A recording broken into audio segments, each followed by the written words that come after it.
welcome to the Gritty Nurse Podcast, an unfiltered discussion related to nursing and healthcare. My name is Amy. And my name is Sarah. And we are your podcast hosts. How was your week? How has the last couple of days been for you? Not too bad. Actually, okay, I'm lying. So, typically, for the most part, it's okay.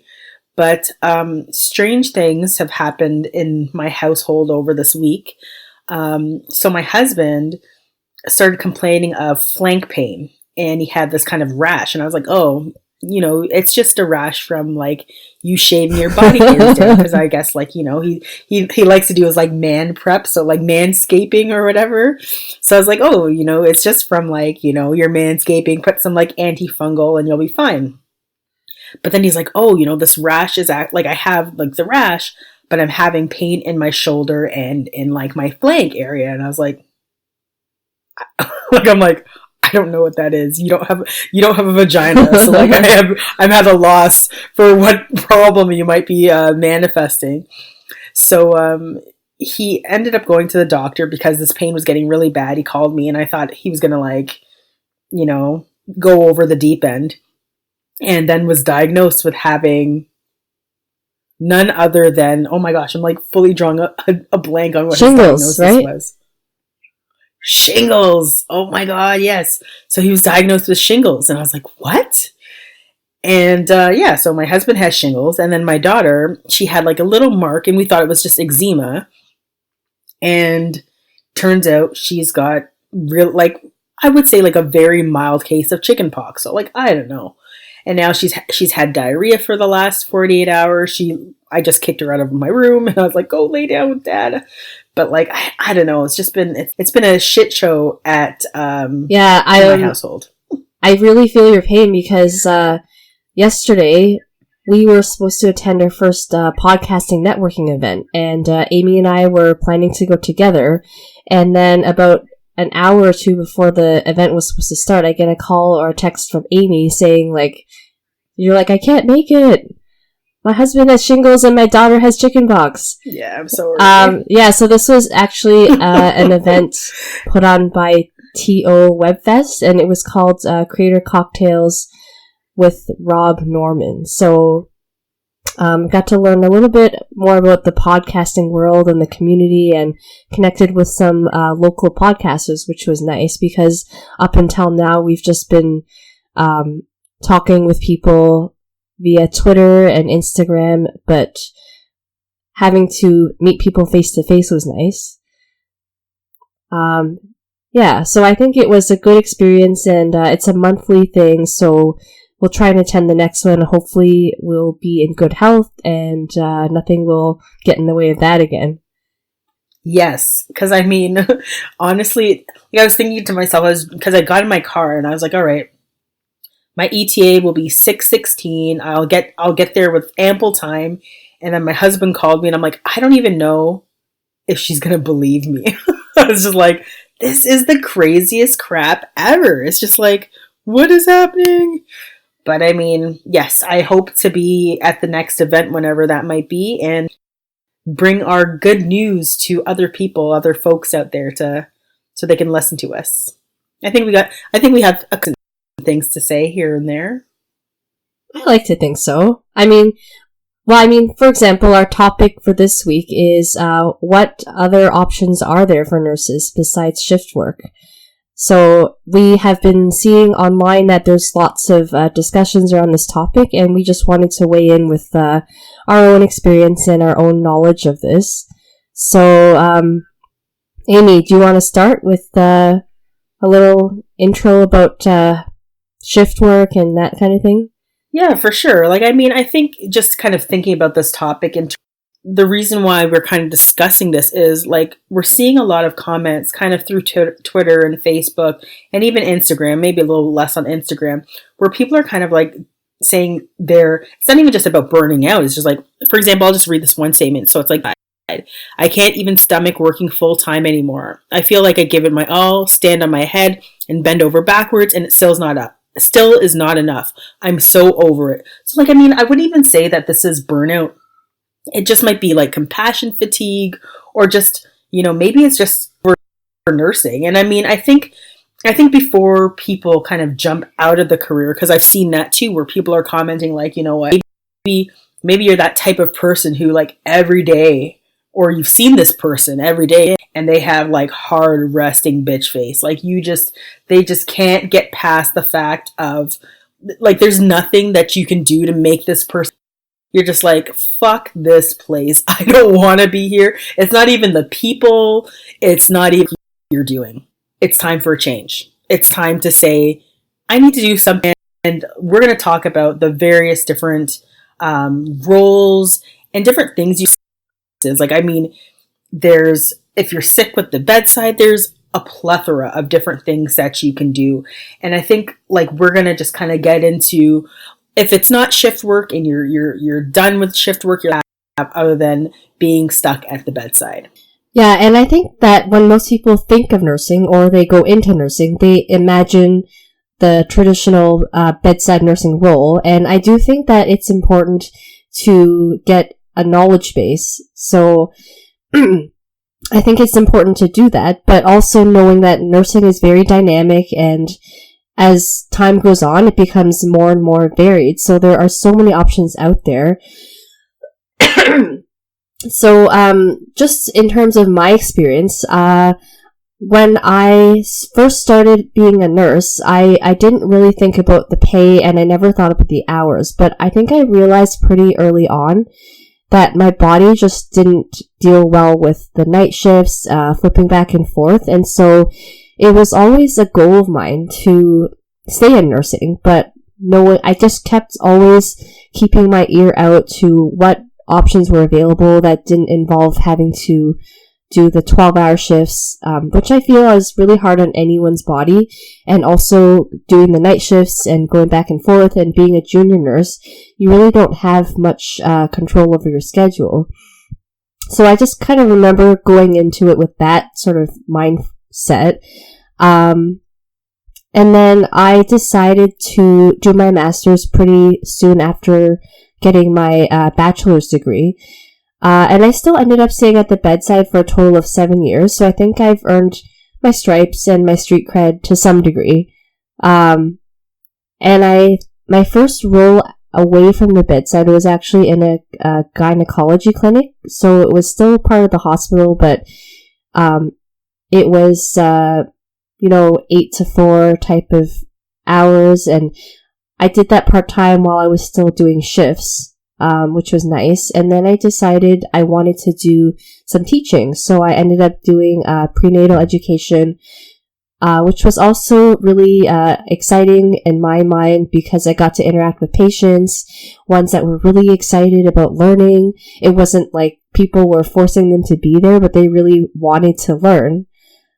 So that was another avenue that I enjoyed exploring, and then that sort of led into more teaching. So I was able to teach at a college. It was continuing education for nurses. It was 2 different courses on pregnancy and also childbirth and postpartum. So it was for nurses that wanted to get into the field but didn't necessarily have the practical experience. So there was that, and I'm just thinking about what happened next. So I think my first experience into doing something full time that was away from the bedside was right after I went on. I was preparing to come back to work from my first mat leave, and there was a position that opened up, and the person that ended up doing my interview was my boss for my very first job. So I was really fortunate to have her hire me on as an advanced practice nurse in the area that I was working, which was obstetrics. And right. Yeah, and so that was actually that was a really good experience for me. That was actually when I met you for the first time, Amy. Right. And yeah, I'll let you get into your story a bit later, but it was definitely a big learning curve just going from a teaching hospital to a community-based hospital. I really enjoyed the work. It was challenging. It was dynamic. there was some politics, let's say, but it was overall a good learning experience. And then from there, I went into another role, which was sort of a blend between a project manager and an educator. And again, Amy and I worked together for a while there. And I'm sort of doing the same thing now, but in community care. So throughout my career, I think I've been able to really... I like to tell people that I get bored easily. So I just like to move every couple years, not for any particular reason other than wanting to grow and learn myself. But with nursing being as dynamic as it is, it's always been possible. So I think that's something to keep in mind, is that if you feel stuck, just start talking to people. It's not, you don't have to stay in a certain role or a certain area if there's a good reason that you don't, there's a good reason not to. So let's just say that. Yeah, for sure. And I think just kind of understanding what people might be feeling, because I think we've all been there, right? Like, for example, if you think about it, nursing is kind of a thankless job. Like, really, you're doing so much for the patient, and you're kind of trying your daily best, and you see a lot of really tough situations, and it's tough, or maybe you're working short all the time, and you're just kind of like, when is this going to end? Like, is there going to be a time where I'm not working short, I'm not working in crisis mode, or whatever the case may be? Or they've been at the bedside for over 35 years, and they're just like, I just need something, feeling like it's just not worth it. But I think this is where, and I've heard this, so if you don't know what your why is when you're going into work every day, or you're questioning why you're heading in, do something drastically different in your career. And I think the other piece to this is people being quite fearful of that change, right? Could you imagine, like, Sarah, if you were working for 35, it would be to be like, hey, you know what? I just need to do something completely different. Like, what's your take on that? Yeah. Well, I can't tell you how many times I've been in contact with nurses that are exactly that age that you say. They're about ready to retire. They're maybe 5 years out or less, and they're absolutely miserable in their jobs, but they can't fathom the notion of making a change this late in their career. So they just sort of ride it out, and I think it affects everyone on the team because they're really unhappy.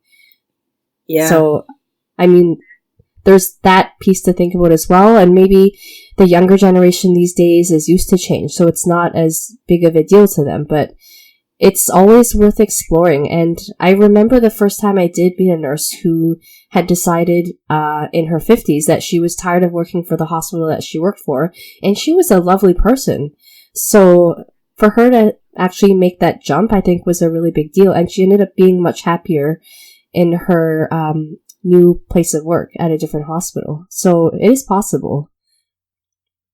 For sure. And maybe I'll kind of get into like my story too, in terms of how I got to where I was. So I did working as a labor and delivery nurse, and I loved it. But things changed for me when I became pregnant with twins. And really, again, for me, it just wasn't, that life balance wasn't there with having two small children at home, and it just didn't fit with my life. And I think people just have and it doesn't necessarily have to affect your role as a nurse at the bedside. And we've seen a couple of those types of comments too, where it's like, oh, if you're in administration, or if you're an educator, or if you're in a different role, truth, because you may not be doing direct patient care, but you're doing a lot of work that actually impacts direct patient care, whether that's through research, whether that's through quality, whether that's through making sure that evidence-based practice directly working with patients that way, but you're still affecting patient care.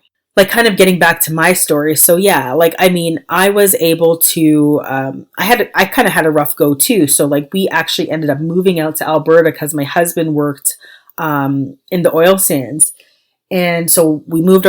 I just knew it wasn't the right fit for me to continue doing care while my husband continued working in Alberta, just traveling back and forth on this god I went back to school and I did my master's. And during that time, so for those people who think they can't do it all, so they can't have a kid or have kids or go back to school and work, it's possible. I was going to school, do my master's full time with twin boys that were about 4 at the time. And then I went back to finish my master's. So, I mean, it's definitely doable. You gotta figure out a way to make myself and my husband made it work, but we did. And I wouldn't change anything, and ended up going into an educator role. Yeah, I think at that, I forgot to touch on one of the roles that I had, which was research. I think that's a really exciting area. There's a lot of roles out there for nurses in terms of research. So you could be recruiting people to be part of studies. You could be working with data. You could be doing all kinds of things for research. So I worked on a research study, and the study's still going on today, but it's around the causes of allergies in children. So that was something that interested me. So it was about asthma, eczema, that type of thing. And I met some friends that I'm still close with today. So there is research that's definitely an option. You could look into working in a clinic. So whether that be a doctor's office or a clinic that's part of a hospital or even a private clinic. I know there are nurses that work in areas like injection, plastic surgery clinics. So that's an option as well. Teaching of any kind. So being an educator, whether that be teaching other nurses or that kind of thing. You could also look into something that Amy and I did, which was getting a graduate degree in nursing. That also opens up a lot of doors. So I know there's different terms in different countries, but here we call it advanced practice nurse, or you could get your degree as a nurse practitioner. So that's an option as well if you have the time and the resources. Project management is also a really big one in healthcare.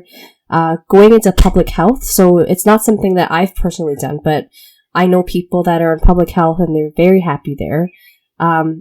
It's a very cushy job because you're part of a union, you have set hours, you just do a certain part of patient care, I guess. I know there's also healthcare consulting, so that's a option for some people, or even working in home care, so providing care to people in their homes. That's a big thing, at least in Ontario where we are, because the government wants to put more money towards home care, and that will obviously eliminate people having to go to the hospital. And then one other last thing I wanted to touch on is virtual care or telemedicine, which I also know is a growing field because that allows people to stay in their home and still receive care via different technologies. So it's something that is being explored these days.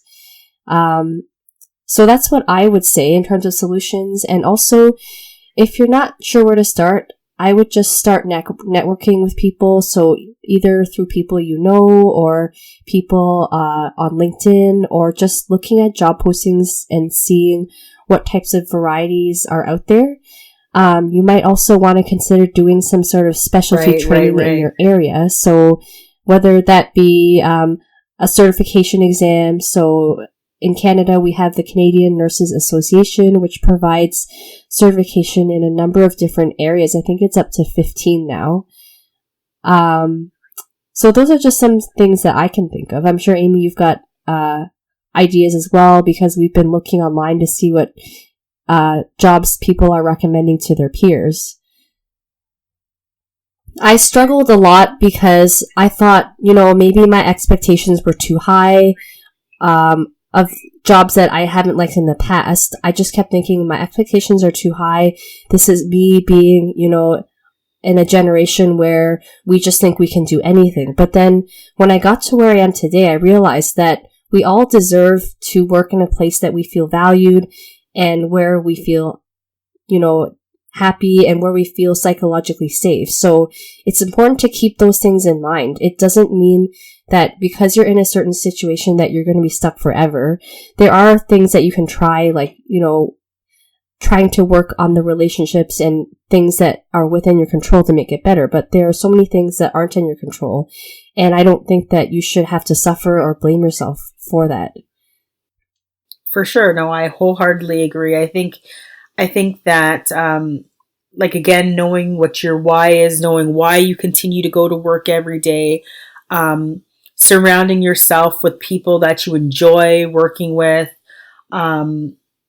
those are the things. And then, like, again, like what that nurse said, like enjoying those moments when you feel that you have made a difference, and knowing that you did make a difference and impacted someone's life.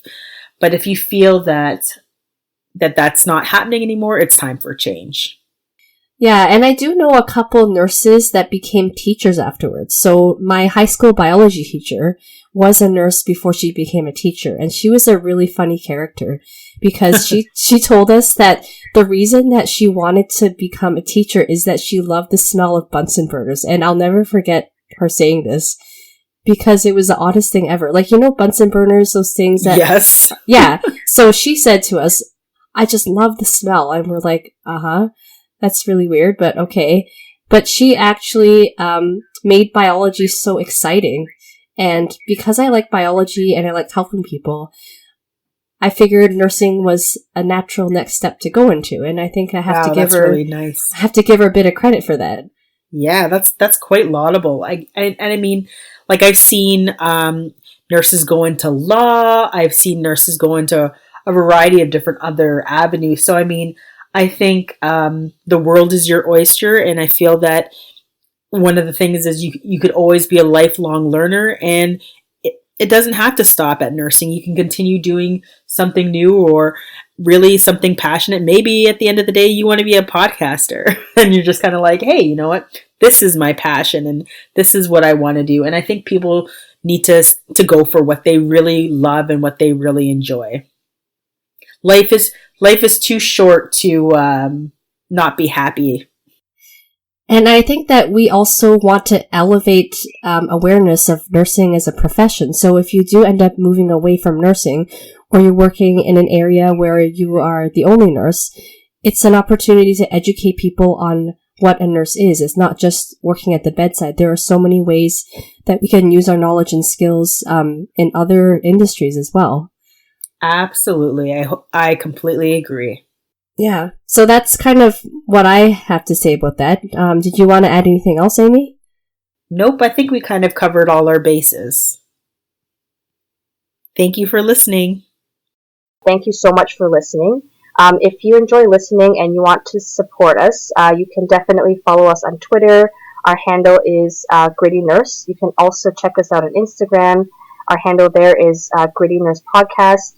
Hashtag Gritty Nurse, hashtag The Gritty Nurse. So through those two channels, you can send us a question, suggestion for a podcast.